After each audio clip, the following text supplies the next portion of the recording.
তাহলে বাবা রে, কোথায় যাচ্ছিস?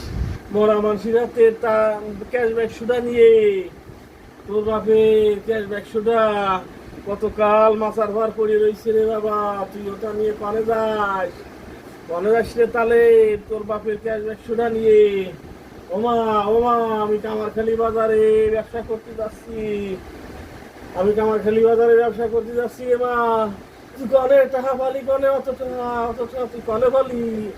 ওমা ওমা, গাছ গাছালি, আম গাছ, কাঁঠাল গাছ, মেহগনি গাছ যা ছিল সব বিচি কিনে চুয়া চাপা করে ফেলাইছি।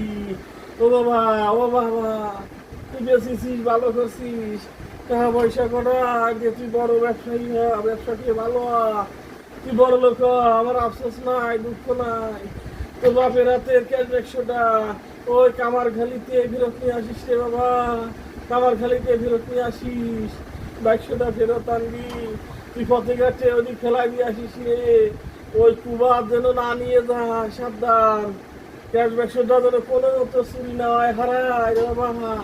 তোর বাপের রাতের আমি যত্ন আহ্বান করে রাখছি।